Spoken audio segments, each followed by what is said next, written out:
Assalamu alaikum wa rahmatullahi wa barakatuhu. Respected parents and my dear students, hope you all are doing fine by the grace of Allah subhanahu wa ta'ala. With this COVID situation in mind, the management and the staff of Madani Group of Institution have taken a big initiative to conduct online classes. It's only to keep you engaged, to keep you touch with the subject. So all this has been done through Vidyaleka app. At this point, I would like to thank especially you parents for your support and kind cooperation, and we expect the same for future too. So before we start, let me introduce myself. Myself Saida. I'll be handling science, and the topic for today is matter. Before we move ahead with the topic, let's first understand what matter is.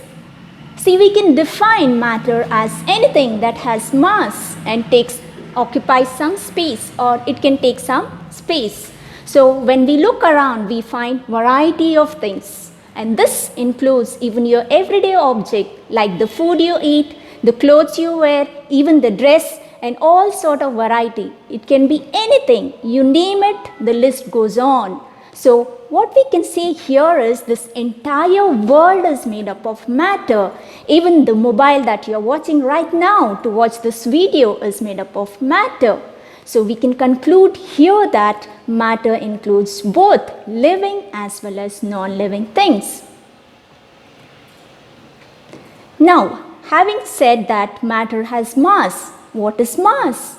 We can say that mass is nothing but the amount of matter, how much of matter is present in an object in terms of the number of atoms, the density of atoms, and the different type of atom that make this particular object. So how can you know this? Let's take an example. Now you have seen here the picture of an elephant and the little ant. Can you tell me who will have more mass? Yes, you guessed it right. It's the elephant. Now we know that this elephant has more mass compared to this little ant. So having said that, we can say that as it has more mass, it takes more space. So now let us move on to the very next example to find out the difference. What if we take two different objects of different material but having the same size? So in this case, we are going to take plastic and the one which is made up of metal. So what happens in this case? Will the mass change? Or we can ask who will have more mass? See, now this is the guessing session. As you guessed right in the beginning, same thing you can do with this. Yes, very right. You can say that it's metal which has more mass compared to this plastic. Now at this point, you must have got a vague idea of what mass is. Now, these are certain points to think before we move ahead with the next slide. See what you know, matter. We know matter has mass and it occupies space. Now, can matter be created or can we destroy matter? These are the things you can keep on thinking and try to get the answer. You will certainly get. How? There's a hint you can follow. See, certain things you'll be using for a long time. Guess now. It's the wooden chair you have been using since many years. Where does this come from? And what will happen after many years for this chair? So if you guess, you can get the answer for this. So you can download, you can get all the answers and you can upload in this app. The next slide. Now, the one more point here I would ask is the mass and the weight same? Sometimes we interchange words, right? So can we say that they both are same or is it different? We can say that the mass is different and weight is different. How it is different?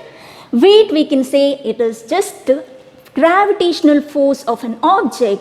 Now what is this gravity now? We know our planet Earth has gravity. It is nothing but just like a big magnet, our Earth is going to try to pull all the objects towards itself.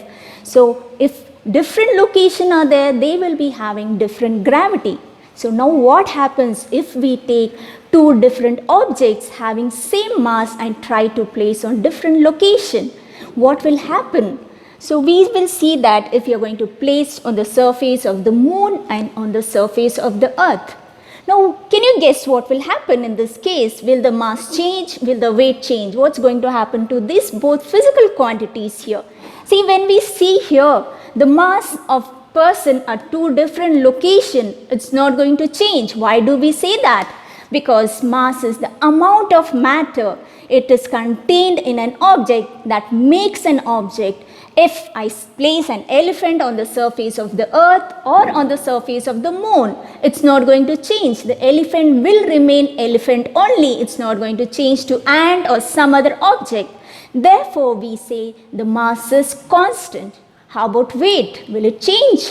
Definitely it should change in this case, because we know weight is dependent on gravity. We see if these two locations, we find that earth is having more gravity compared to moon.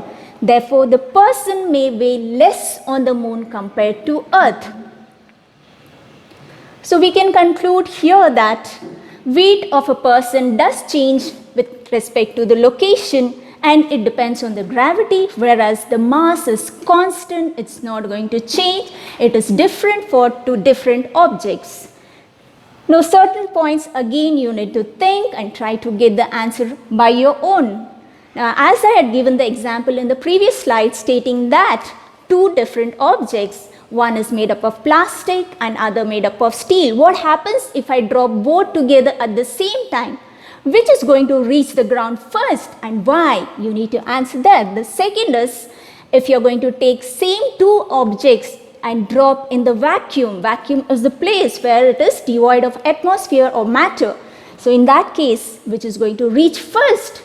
And similarly, you're going to know, what if we drop both the things in the space? All these are the different conditions. Try to find the answer in each case, and this will in turn start triggering your thinking process, and you will land up with the answer. Now that we have defined mass, let's classify mass. There are different ways of classifying, but we can classify mass into two different broad ways. The first is based on the internal content, the composition, what it has been made up of. Second, how the atoms, individual atoms, are arranged in a particular object. See, we can classify them as pure substances and mixtures. Further, we can classify pure substances as elements, compounds, the mixture as homogeneous and heterogeneous mixtures. Now, if I go specifically with this pure substances are those substances which they have their definite composition, and also they have their unique characteristics. That means we can easily identify them. So elements. Now, how do you define an element? Element, we can say that these are the simplest form of matter that cannot be broken down further. So they are basically made up of same type of atoms. So here I have taken an example of copper. Where do you find this copper wire? You are quite aware of that. It's found in electrical cables.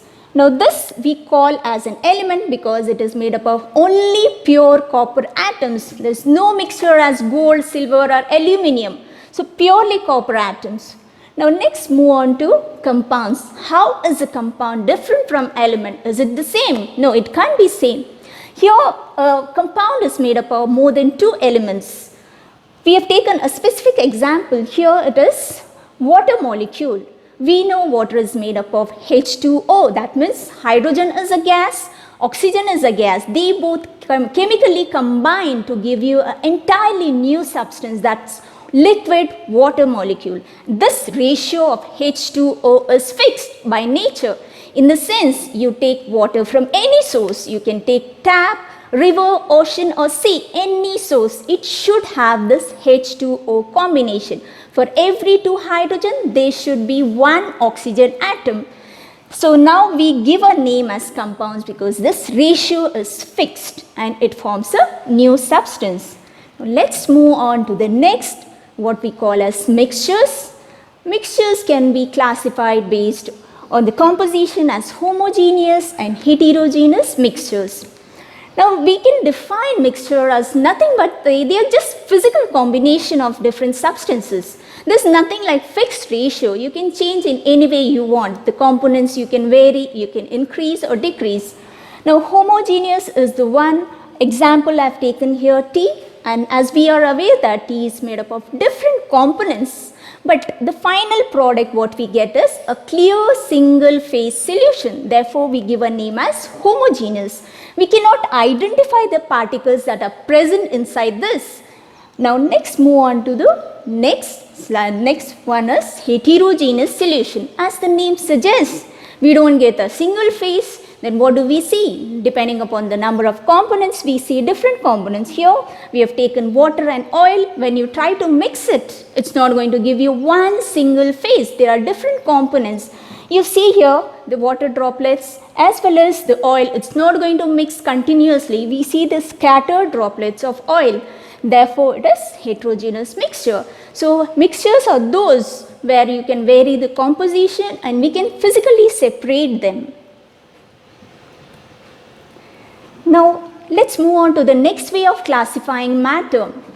See, we can classify based on how individual atoms, how they are arranged, in what fashion, what makes them look different, how is the variety. That's all happening because of this arrangement of atoms. Now, let's move on the very first. You could see this. These are solids.